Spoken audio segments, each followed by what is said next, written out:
Hello everyone, welcome to this episode of Product Talk with Malthi. Like I said, that this series is going to be all about AI, products, innovation, technology, right? Now, talk about AI. India is one of the biggest consumers of AI as a technology, as a tool. Whether you talk about ChatGPT, Perplexity, everybody wants to woo the Indian audience, right? Now, when we go a slightly more deeper and say that while we are great as a consumer of this technology, where does India's deep tech actually really stands at this frontier? That's exactly is going to be the conversation for today, where I invite my guest Ranjit Shyete for this conversation. Ra- Hi Ranjit.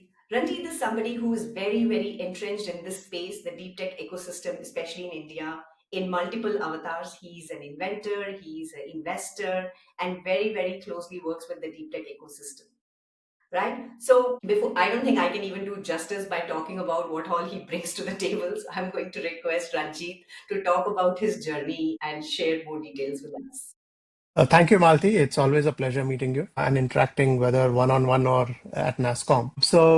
Thank you for the kind words about me as well. I'm a deep tech venture capitalist, investing in deep tech areas which are areas that have a high entry barrier, significantly high entry barrier. I've been doing deep tech for 31 years now, whether as an inventor, whether as a practitioner, more recently as a builder, operator, and as an investor. So that's very roughly my background. Yes, Ranjit, and I'm going to leverage on your knowledge on this conversation that we are going to have today.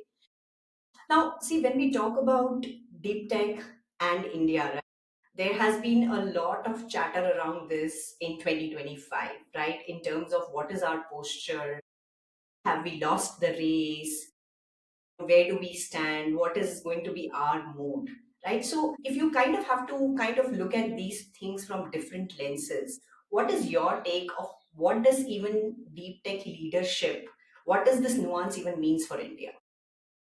Correct. So, we are not the deep tech leaders of the world as a country per se, but definitely Indians everywhere are deep tech leaders, right? So we have the right education, the right opportunities, and the future opportunities are, very encouraging for India as a country and for Indians in general. What I would say is that we should not aim for leadership in every aspect of deep tech. I think that may be futile. It may lead to a loss of energy, wasteful expense of energy.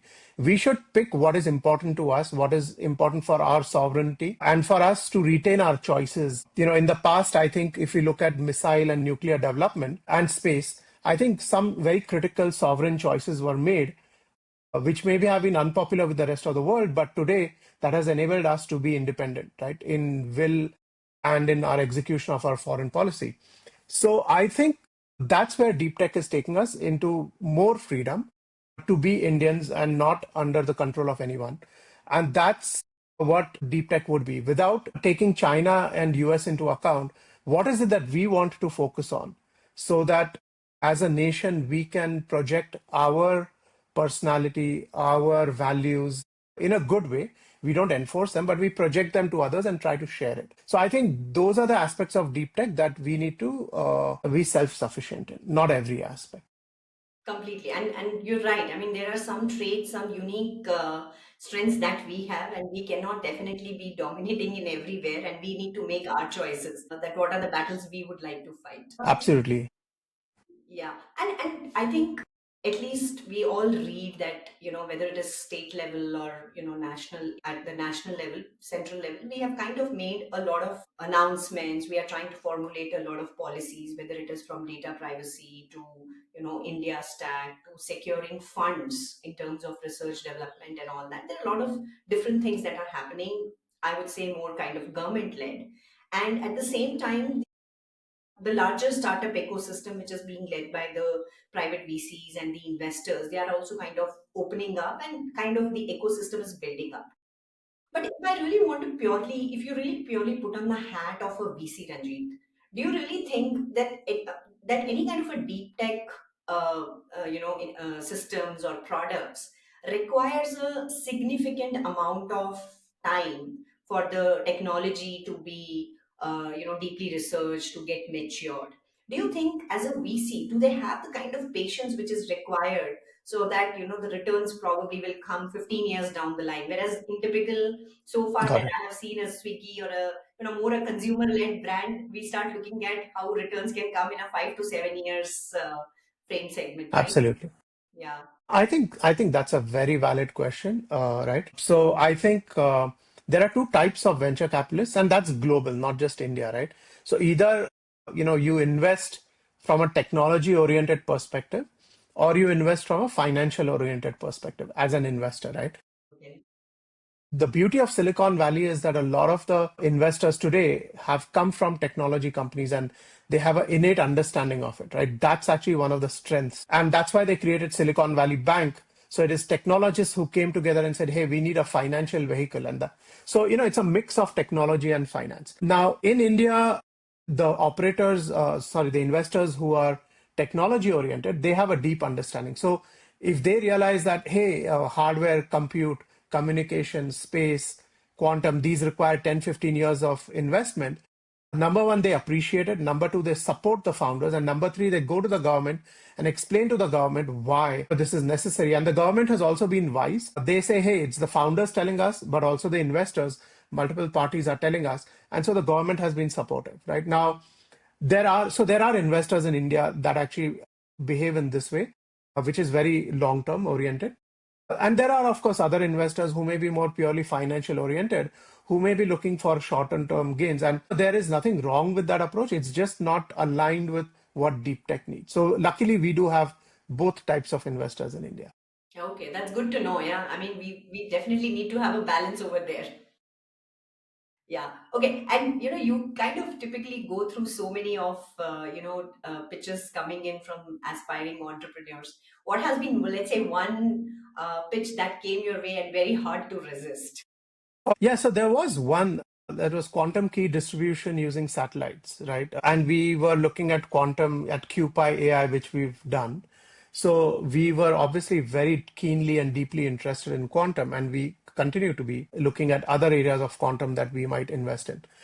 But the problem with this quantum key distribution using satellites was that the operational details didn't come through, right? So the vision, and then there is the plan, but then there is also, okay, you get down to the, dotting the I's, crossing the T's and dotting the I's.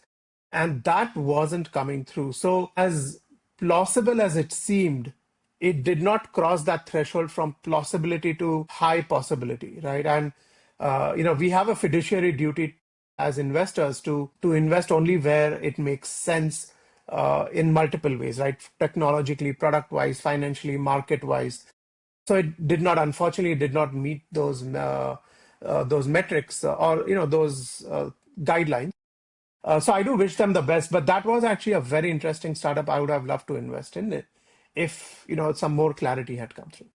Okay. Yeah, I mean, again, right. I mean, it kind of also again goes back to the part that, while you may have great ideas, but it also has to make business sense out of it, right? And there has to be clarity of thinking from the founders as to how they are going to approach that. Yep. Yeah. Yep. And if I may, ask another one, which something, an idea that came your way, and you probably took very, very few minutes or maybe less time to decide that, yes, I want to go and fund them. Something that you can share? Yeah, so EtherealX, right? When they came to us and I heard them and the personalities of the founders, right? The personality of the team as a unit, all three of them together. I knew that I really wanted to invest. Of course, the actual procedure to make sure we want to invest takes much longer, but I was sold in the first 5 minutes because they presented the idea, they presented with confidence, not brash confidence, but with the confidence that comes from knowledge. They were seeking advice as well. They were not just, hey, we know what to do and you better give us some money. It wasn't that way. They were like, hey, this is what we love. Would you like to be on this journey with us? Right. So it was a very empathetic presentation that they did. And the ability to communicate at a human level is so important. Like you said, it's not just about the idea or the technology. It's about, can you present yourself as a person that an investor can believe in? Can you present the company as something that's building a solution far beyond the technologies. You've thought it through end to end. And even if you don't have some answers, the fact that you've been through this exercise of thinking through the questions. So that was one company in the first 5 minutes. I was like, wow, I'm sold on the team. Now I really, really hope this works out. And it did. Thankfully, it did. So thank you. Awesome. But can you share a little bit more about what Ethereal does for our Oh, audience? yeah, yeah, yeah. So, I do sit formally on the board of EtherealX. I don't want this to be any forward-looking statement or anything. But what EtherealX does is, it takes rockets into space and it brings them back to the ground, right? So kind of like what SpaceX does. SpaceX brings stage one back, which is, I can't say it's easier or easy, but it's definitely easier than bringing stage two down because the stage one of a rocket reaches, the near Earth levels, right? Whereas stage two goes far into deep space. And so bringing back stage one is relatively straightforward compared to stage two. So SpaceX does stage one.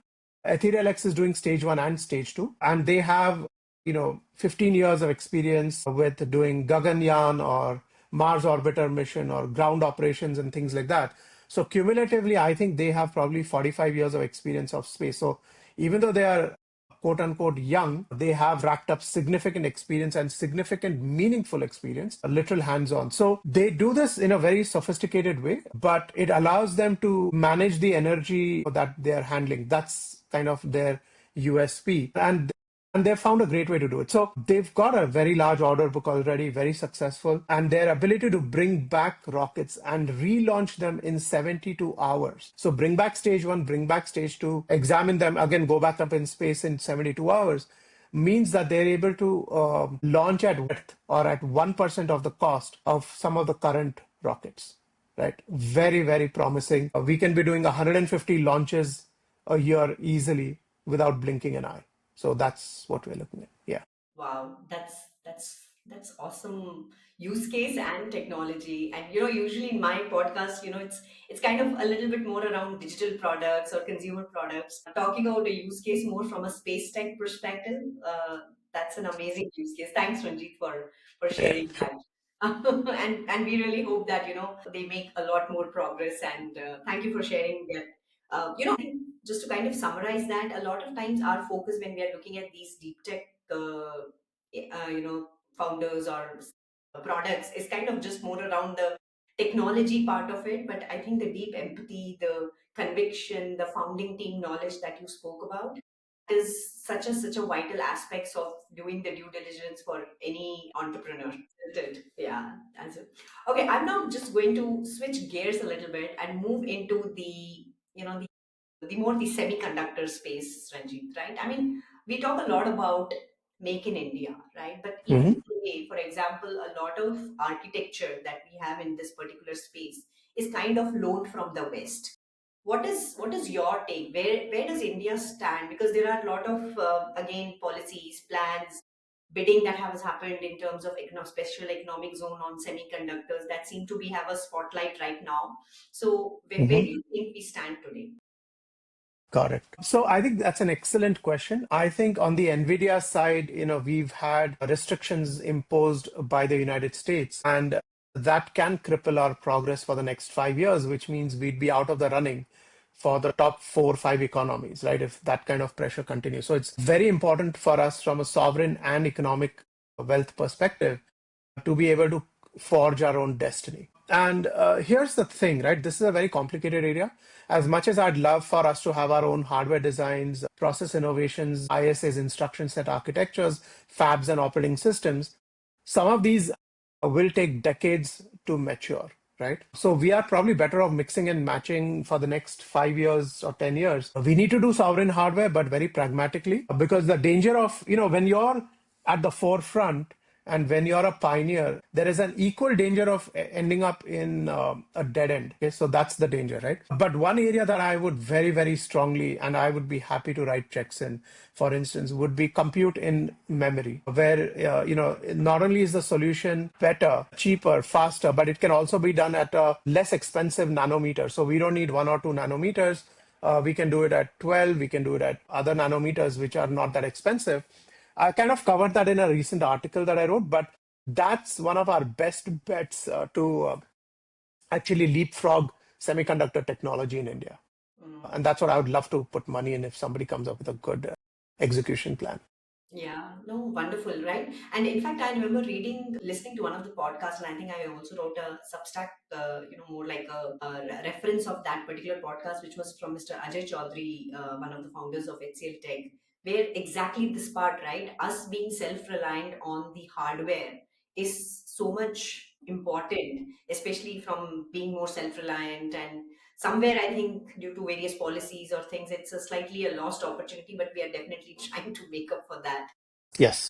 But I do believe that, again, coming back to the ecosystem that we are trying to build with the public private partnership and with investors like you, probably we see more money being pumped into there, more innovations from India coming in there, that can probably reduce on our imports and set up us for being more self-reliant over there.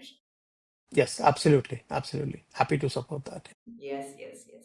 Okay, I'm going to go into yet another tangent of, the India deep tech pillar over here, right? See, there has been a lot of success that we have seen, for example, with India Stack, right? Hmm. There is a lot of emphasis that on the public good that the government and some of the agencies are kind of emphasizing on that. So the government is building a lot of public good data set like Bhashini for Indian languages. Now, one of the key moat for startup, for example, I would say even the large enterprises, is their distribution and their data sets, right? Hmm. Tell me, if a lot of this data sets comes under as part of the public good, do you see what will be then the moat for the startups? Got it. Correct. No, that's a very good question because what you're asking is if everything is available, then what is the financial viability of a startup, right? Correct. So let me give an example. So first of all, I think we do not have an ecosystem in the AI space, right? And I think these public good data sets are helping build that ecosystem Mm-hmm. because AI is as much about the data as it is about the models and the software, right? Mm-hmm. Once that ecosystem is set in place, which today is a very early stage or nascent or fledgling, once the ecosystem is comfortable with the core science of LLM building, dataset creation, sharing, the rules, privacy, security, then I think that experience itself will generate a new set of founders who will then take this ecosystem to the next level, right? I don't think we are in a position as investors to tell the startup people what they want to build. But let me take a very traditional idea, right? So, for instance, the passport offices, they were segregated into the back end. Well, actually, the kind of the government part, I should say, which is handled by IPS and other government officers, and the front end part, which is handled by a TCS or some other. So that is kind of what I perceive for AI as well and the data sets, right? That civic services and other government aspects can be vastly improved once the data sets are available. So I don't think the monetizability is in the data set itself, but it is because of the data set that we can then go into multiple languages. Me, who is a Marathi speaker, can dream of building something that will serve somebody in the Odia language, for instance, right? That would not be possible without these open data sets. So I look at them as enablers. They are, like you said, a public good. And I think it will enable the next level of innovation. In of itself is not, it's not so monetizable, but Mm-hmm. definitely it will.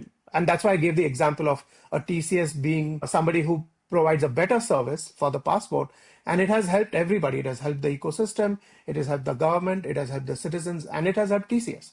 And I think that's kind of a Web 2 or a Web 1 analog of what the next web will, the agentic web will build. So I hope that answers the question. So if I have to just kind of reiterate it, is basically what you're saying is that how we can leverage this huge amount of data sets that we have Yes. today in terms of building some kind of services layer, utility layers that can be offered to the citizens, and that could become the moat value that these startups offerings or products can add value to.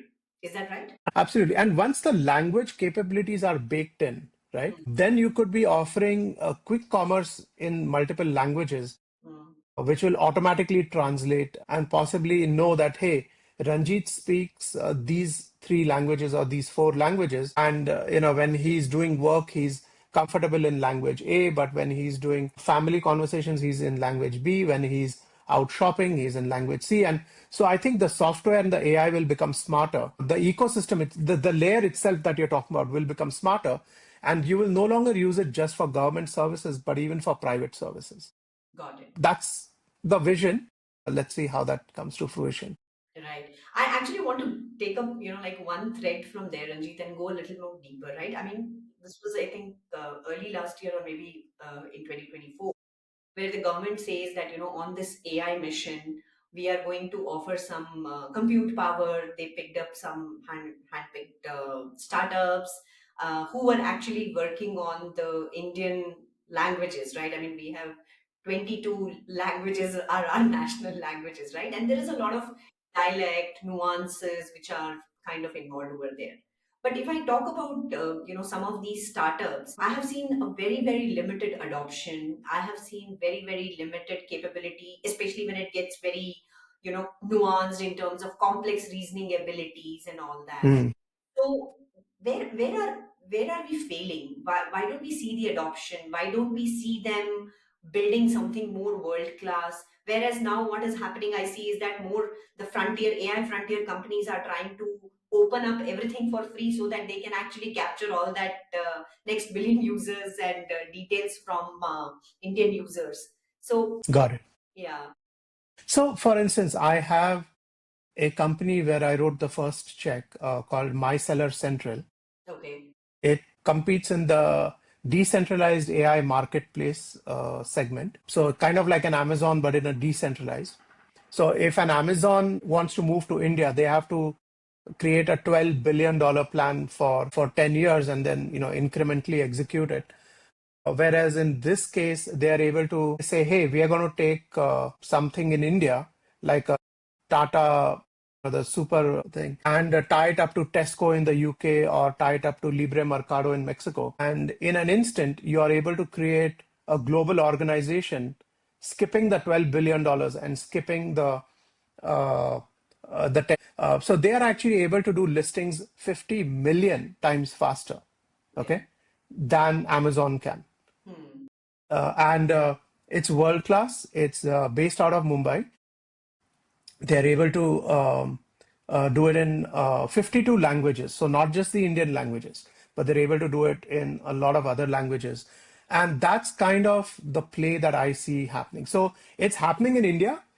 Definitely the problems that you mentioned, I have seen them hmm, in significant numbers. I agree that the majority are somehow hampered.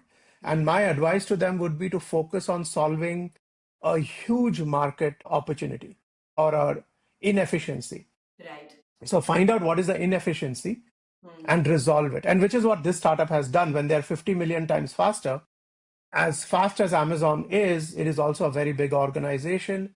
They have certain limitations and therefore inefficiencies. And therefore, they have been able, this company, My Seller Central, has been able to move much faster and tie together mid-sized marketplaces into something that can be bigger than the entire Amazon, right? So there is very innovative AI-driven and language-driven plays that are happening in India.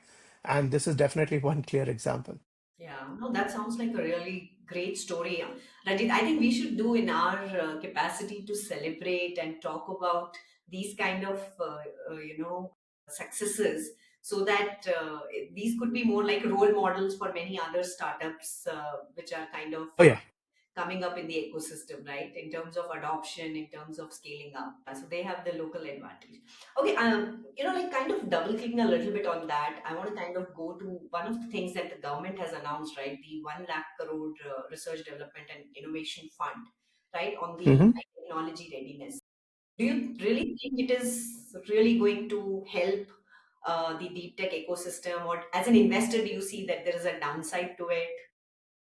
Got it. No, I mean, there's no downside to it, but the question is whether the upside will actually be created. As you know, the NASCOM group has been trying to talk about are the funds being deployed, right? When I talk to people across various leadership levels, right, there have been some questions about that. So I would say that this is actually excellent from signaling perspective. Government is very serious. States have to align with this if they want to benefit from it. I think countries abroad understand what the government is doing. So it is actually very good from that perspective. It aligns India's ecosystem with the global ecosystem, the startup ecosystems. But what we do need to ensure is that the funds are actually released, very quickly. Correct.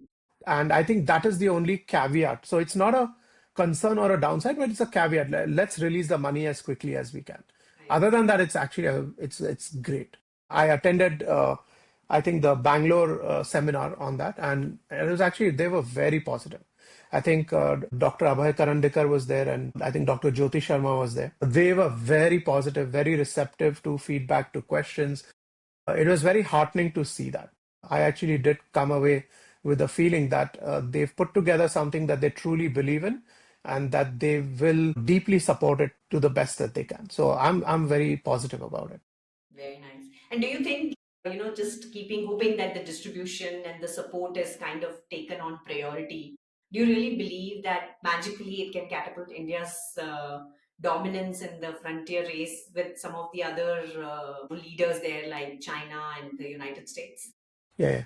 No, absolutely, right. See, even prior governments have put money into, let's say, education, into other programs, right? The reason we rest today on ISRO is because it was funded by the prior governments, even though it seemed an uphill task, and it was an uphill task, right? So as long as the governments continue to govern wisely and fund these programs in the right areas, I think we will continue to reap the benefits. We've reaped the benefits of the milk revolution, the green revolution, the space, the missile, the nuclear programs. So I think those are proof that when the governments are aligned with long-term citizen benefits, eventually we will reap the benefits no matter how uphill it looks. And I agree with you that it looks uphill today in the deep tech, but that is India's strength, I think, that we are able to come together no matter which part of India we are from, no matter what the traditions, languages, what have you, but we're able to combine our forces and build something where everybody else is very skeptical, right?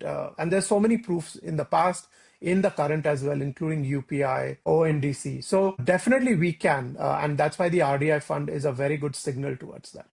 Yeah, I agree. But I mean, I want to kind of go a little bit more deeper here. Like, see, if you look at the India's IT journey, right, like almost maybe 30 plus years now, right? I think one thing which we've been, and I think in the recent years, we have been very, very outspoken about is that we need to embrace a product first culture, right? Mm. One of the foundation of a product first culture or a product first nation, as we say, is Hmm. basically a research led orientation, right? We have been largely a services led industry, right? And a lot of these things which you spoke about, that policies are being made, funds are being made, but and that is a lot which few things that the government is doing, but there is also a lot, I believe, that larger organizations, private organizations also have to Yeah. do, right? What do you see? Do you see that there is enough orientation, putting in more emphasis on the research, moving from services rather than, because I remember, in fact, I did a post on that where TCS is saying they have started to see certain number of amount of revenue purely based on the the AI talent, AI products, platforms that they have started to build. Okay. Is that like an outlier, or do you see, as an investor especially, do you see that as a trend picking up? Got it. Yeah, so here's what I would say. I think there's something known as a Dutch disease, right? Where a economy or a country finds a way to do economically well in one area, Hmm. and therefore all the other areas suffer, which is what happened to the Dutch in, I think, the 1950s when they discovered oil or gas, something, and then that one part of the economy sucked talent out of everywhere else, and none of the other parts of the economy could match the salaries, right? With the dollar rupee arbitrage, the services industry kind of enabled that kind of a mismatch to some extent. And so some of the strengths that you require to compete at a product level, at a product nation, were not previously developed. I agree. I think the second thing is that if you look at the government, the IITs, IIMs, IISCs, other universities like Mumbai, Delhi, Bangalore, I think Chennai especially as well, I think there have been a lot of work from their end. I think we are seeing that VCs are now doing deep tech. We are seeing founders challenging the status quo, being very curious. Fantastic work, right? The corporates have been missing. If I look at the, let's say the Tatas and the Mahindras for the EV, I think they've done phenomenal. If you look at the EVs, they're very, very good. I agree. Hats off to them. They've done a fantastic job. But if you look at the corporates in general, they've been missing from this R&D aspect. They've been living off the cream, so to speak, as opposed to generating it, right? Definitely a huge problem there. I think it's a reasonably well-known problem in the industry circles and leaderships. But it is what we have. How do we make sure that government incentives are used to further the innovation and not create just tax benefits? Government is issuing tax benefits, but not for it to be used as a tax benefit. But corporates are using it more like a tax benefit rather than as a means of progressing forward. I think what will happen is eventually companies like this will get wiped out. Like BlackBerry got wiped out, like Nokia got wiped out. It was unimaginable in 2007 if somebody told you that Nokia and BlackBerry would be wiped out. Impossible to think about it, right? So this is Clayton Christensen's disruptive innovation at work. And if these companies think they can live it out in the long term, just doing shallow work, eventually it's going to catch up with them. The magic is in the hard work that they are trying to avoid. So I'm sorry, I know it's probably not very polite to say it, but yeah, I do think the corporates that deliberately avoid R&D will eventually pay for it. It's there in history. It's taught us many lessons. I think it's for sure it's going to happen. Yeah, yeah, no, I completely agree with you. I even teach about this in my class in the innovation ambition matrix, exactly as you said, right? Unless you put a significant amount in your R&D, which will define your long-term revenue models or long-term moonshot projects, that has to be done. But I mean, I do see that there are green shoots emerging, Ranjit, maybe Yes. fragmented, but it's started to see. I started to see the green shoots, but I think we still need a lot of consistent mindset shift to happen to fully embrace that. Yeah. Yeah. Yeah. Okay. Now, that was a fantastic response. Thanks for sharing that. Now, I'm going to move a slightly different, right? I mean, I think one of the after AI, if there was any keyword that was used in 2025, that was agents. Okay, I think anybody and everybody is kind of trying to do, okay, what does it mean Mm. for our workflow? What does it mean for our strategy? Right now, if I want to come back to, we spoke about India stack. Now, see, in some cases, for example, you took the passport example, right? I mean, there a lot of data. I can say they are kind of more digital native, right? Because there is a significant amount of a number of years that have gone into that system. The system is far more mature. But today, when I look at a lot other public system, for example, if you look at land records, right? I mean, supply chain, there is still a fair amount of manual effort, non-digitized, digitized. So it's kind of very fragmented. Yeah. Do you really see that we can, like leverage the goodness of agentic AI or agents as it is called today to automate today? Is it really possible, or is it more like a glorified RPA which you see today? That's a good question. And the reason why your question exists is because there have been people who have misunderstood or even deliberately misrepresented their automation as autonomy. So agents are about autonomy, that is no human in the loop. The entire workflow can be driven without a human being involved. And it's not a simple workflow, it's a very sophisticated workflow. So there's a huge difference between the autonomy that an agent brings to the table versus the automation that has previously existed. Also, in the case of agents, there's an entire backbone framework where knowledge is collected, harnessed, harvested, sorted, and then shared with all the agents, right? So that the agents that have a very specific focus learn from the same knowledge that other agents with a different focus. So you have a same kind of backbone library, and also very task specific training. So I think that's what vastly differentiates an agent from any autonomous process. And because of this approach, you also see a lot more vastly improved autonomy in the decision making and actual operation of the agent. So yeah, so like I said, my seller central is Agentic, right? At Honest, we have a company called Deep Matrix that's doing land records. Since you mentioned that, Okay. yeah, we do have. They're helping states that have too much water how to build intermediate lakes to avoid flash floods. Lakes that have too little water, how do you build intermediate lakes to store in the long term with minimal evaporation loss and things. So that's just on the water side, which is one of the fundamental challenges for India in the upcoming decade, right? Then there's other startups like MapMyCrop at Honest again, where they're able to take satellite data and improve food production up to 8 times. So sugarcane that's growing 35, 4 times the density. That itself is 2 into 4, that's 8. They've grown pomegranates in the desert, sugarcane in Tamil Nadu's loamy soil. Just unbelievable stuff, right? So there's a lot of these things that we're doing, and some of it is agentic and some is more regular. But I hope my earlier conversation or statements about autonomy versus automation helped clarify the difference out there. There's definitely fantastic work in agentic that's happening in India. Right. Okay. So basically, what I summarize now is that there are definitely pockets where we are able to leverage this technology in order to be able to build products that can help in specific use cases. Maybe not end to end today, but we definitely seeing them making the difference. And of course, wherever it is not, we have more the rule based engines, the generic automations, or the RPAs of the world. Yeah. In fact, the My Seller Central is end to end, which is why it's 50 million times faster, right? Because it's the human in the loop that makes it much slower, right? So it's not automation, it's complete end to end autonomy. That is where it is vastly beyond. But yeah, so that's where the 50 million actually comes from. Got it, got it. Yeah, I mean, I think it's kind of you kind of get started with this, and then you kind of optimize, and then you are in a state where Yes. it is completely automated, right? Yes. Yeah. Yeah. So Absolutely right. yeah, so I think those are some brilliant examples.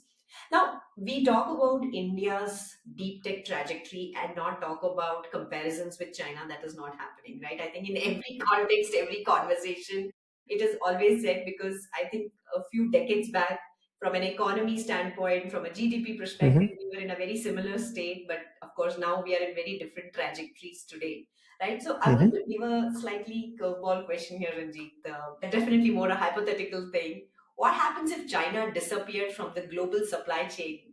Do you think Got it. India can realistically fill that gap?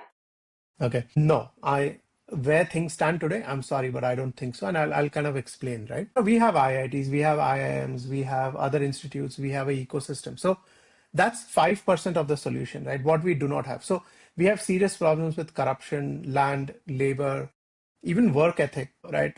Water availability, electricity continuity, water quality if you want to do semiconductors, road efficiency, railway efficiency. I mean, the problems are systemic and they're throughout, right? You asked me the difficult questions, so I'm giving an answer that unfortunately touches upon all of this. Correct. But that's true. I mean, we cannot fill the China supply chain gap unless we fix all of this. So where things stand today, no, we cannot do it. But if we focus on our strengths to narrow the gap, I think that's the way forward for us. We need to narrow the gap with the China supply chain. I think they have executed to a brilliant level and they have taken each piece and they have polished it to the point where they're able to make, like, each individual diamond, they have polished it and then they've put it together. And the China supply chain is actually kind of a jewelry made of all of these individual pieces of diamonds.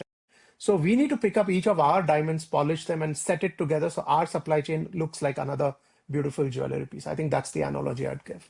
Yeah, yeah, no, and that's a fantastic one, right? I mean, our pieces might be very different, but it is not something that has happened in few years. It has been decades of Yeah. these things, and it is far more deep rooted than just supply, which is probably just looks the finished part of it, the systems, the enforcements, the policies, the adoption, the talent. It's kind of rooted much more deeper, and we definitely have a long road to catch up over there. Yeah. Okay, now if I just want to have another question over here, in 20 years from now, right? I mean, you are an investor, you are looking at far much longer Mhm. investments that you're looking at. How do you think historians will tell India's narrative? Do you think they will say India chose applied deep tech, or they failed to build a frontier technology? Got it. No, I think our the only alternative that we have, and therefore it is not an alternative or a choice or an option, is we have to build the deep tech. See, today itself we are at the mercy of a China and the United States, right? If United States doesn't want to sell us GPUs, we're stuck. Okay. If China doesn't want to sell us lithium batteries, we're stuck. Right. We've made progress in some areas, but unless we build the frontier technology, all right. And like I said previously, we don't want to build every frontier technology, but we have to build enough so that we can squeeze the other parties, right? So we need to encourage, we need to fund it, we need to build the frontier tech, then we will be equal or peers of the other superpower. We can even be the preeminent superpower, right? Mm, I don't think it's in our culture to squeeze somebody when they are, your subordinate, or when they are, not. But I think that's kind of what we'll have to be. We'll have to be at the superpower table, and say, hey, these are my cards, and you don't have any of these. Therefore, let's trade. And I think to be in that position, we cannot be consumers of applied deep tech. We have to be builders of the fundamental frontier technologies. I do not think we have an option. If we go down the wrong path and say, hey, it's easier to just be a user, a consumer, then the Chinas and the USs and the Russias will sit at a table above ours. They will sort their business, and we will be sitting at the tables with the Turkeys and the Pakistans. I think unfortunate, but I think that is the geopolitical reality in 20 years if we do not build the frontier tech. yeah, yeah, and I completely agree with you. I mean, I was in conversation with Mr. Sharad Sharma last year, and he exactly very well said. Also, as you said in the earlier question, right? I mean, we need to pick up our diamonds because we probably cannot solve for everything because there are already either they are solved or they are far more difficult because of the resources, budgets, or whatever could be the challenges. But what is our USP? What are our strengths? What are the gaps which we can fill in? I think those are the areas where India has to seize the opportunity to be the frontier in those aspects. So I agree, we have to be on the builder seat and cannot be only the consumers and just use some of those world class products which are coming our way free of cost. No, no, definitely. No, I agree. I agree. Yeah, I know. All right, Ranjit, you spoke about a bunch of different startups, where you have invested in. Any more recent startups where you were kind of super proud of, being part of their journey? You want to kind of share about, Yeah, so I think I spoke about EtherealX already. I spoke about Map My Crop. I spoke about, I think, My Seller Central. right? I think there's QPy AI, which is based out of Bangalore, Okay. and now expanding into Andhra in a deep way into the Quantum Valley and things like that. Mm-hmm. So I think when we first met Nagendra and his team, it was a very difficult exercise for us to understand how this could be, viable, right? So Nagendra obviously is very talented, very visionary. I think so is his team. But to take technology and vision and execute to a plan and reach the next step and then the next step and the next step and the next, right? Like a startup is a series of inflection points, and you have to meet each inflection point, right? Otherwise, you are in danger of failing. But I think they came up with the right plans. They convinced us. We were happy to be convinced, and we are grateful to be associated with them. Since then, National Quantum Mission under Sri Ajay Chaudhary, right, has also invested. Therefore, that validates what we thought, and we've been very happy to be associated with them. They've done some fantastic work. The fastest quantum chips out of India right now, and they have plans for much bigger compute capacity, and they're moving very rapidly towards that. So that's yet another startup that I would like to comment on. That we're happy to be associated, and we're grateful to be associated with them. Awesome. I mean, for example, I'm personally learning so much around these hardware startups, space investments that you've Yeah. done. Amazing to learn about that. I think we need to talk more about them. All right. Thank you, Ranjit. I mean, these have been some amazing conversations, right? I now want to kind of segue into a small think about it like a rapid fire round kind of Oh a thing, God. right? I'm just trying to get the goodness of your knowledge and your the depth and breadth that you have around the varied deep tech ecosystem into like a capsule for this Hmm. episode. Okay, question number one. What is one deep tech myth in India that you think needs to die immediately? So, there is this concept of fake it till you make it, Huh? which works in the consumer world and other worlds. It does not work in the deep tech world. You cannot fake it, and therefore you will not make it. Okay. Don't fake it because you will not make it. I think so. Fake it till you make it definitely needs to die immediately in deep tech in India. Absolutely. We have seen some lot of cases where I think there have been frauds also, right? Where they just showed some Yes. prototypes and saying that there are intelligence systems working behind that. Yep. Yeah, okay. Second one. If deep tech is about defensibility and original IP, how many Indian deep tech truly qualify? Yeah, not as many, Hmm. which is a little unfair to them because many of them do qualify, but they are not able to thrive Hmm. because, at a technical level, quite a few qualify. But then once you start looking at technological feasibility Hmm. of scaling, not even the product scaling, technology scaling, Okay. then there's the product scaling, then there is the market scaling. So by the time you reach the end, right, not too many qualify, maybe 10%, Okay. right? Right. So as a startup, right, if you look at the deep tech technology, many qualify.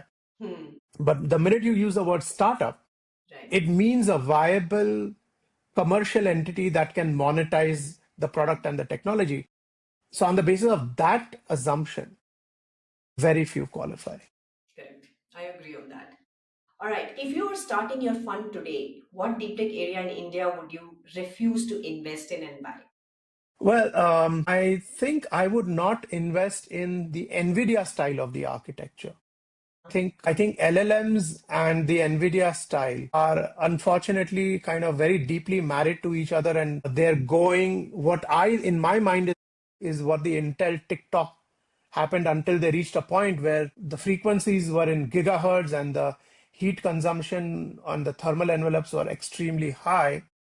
We're kind of seeing a repeat of that with the LLMs and the NVIDIA architectures. I think those two have worked together extremely well. Like Lekwan has said, that LLMs have reached kind of their limit, and he's looking at JEPA architectures and things like that. And that also means that NVIDIA's thermal envelopes and their pricing too has reached kind of a limit. And I respect what all has been achieved, right? This is not Okay. throwing shade at them. But I truly believe that some of it has reached the end of the line. And we need a new software architecture and we need a new hardware architecture. And both have to be 100 times better for it. And it will come from somewhere. So whether it's JEPA at the software level, whether it is compute in memory at the hardware level, new innovations will come through. So what exists today, I would not invest in somebody who's continuing that saying, "Hey, look, NVIDIA is the number one company in the world. I'm trying to build something like NVIDIA." I'm like, I'm not so sure. And Okay. I deeply respect NVIDIA, right? But I just think we need a different innovation to reach the next level of innovation. Completely, completely. Okay, and what truth about Indian deep tech would get you unfollowed on LinkedIn?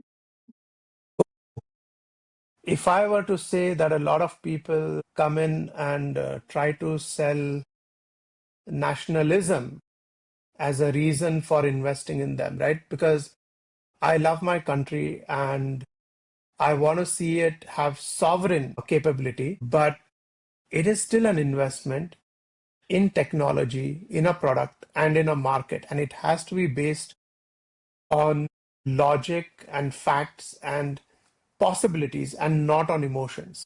Completely. I wouldn't say this. I know I'm saying it here, but I would not post it on LinkedIn. Hopefully, this part will not get posted on LinkedIn. But I think that's one part of the truth, right? Where I think we need to stick to first principles and basics. Deep tech is about science. Sovereignty is also about science. And I think we need to follow the logic rather than the emotions. And that is, in my heart, truly a better way to make India stronger. But some people practice differently, and that's fine. We all have different ways of looking at our country, and we all love it in our own ways. Completely, completely. No, I mean, I think eventually it's about, as you said, a commercial entity which is able to make money. It has to be rational, it has to be logical, right? And it has to have a merit, and that is what underlines that. Wow, that was like last an hour of full of Yeah. so much of wisdom and thought leadership. Really enjoyed doing this thing. As you would know, right, I restarted the podcast series, and this is the second one in a row. And I am just super excited how much of wisdom and nuanced knowledge, especially around India deep tech ecosystem, they are going to kind of learn from this. Thank you so much, for day one of year 2026 and sharing this time with us. Definitely look forward for much more nuggets of wisdom from you coming in the near future. No, no, no, absolutely, Malti. I thoroughly enjoyed this. In fact, I have to say that I have not been grilled like this and pushed to the limits of my knowledge. So, very impressive questions, very impressive background work. I enjoyed it. Thank you very much for challenging me to the ultimate limits. Right? Yeah, Yeah. you shined with blue, like flying colors. No, I no, had no. you had such great points. So thank you again. Thank you. All right. Bye bye.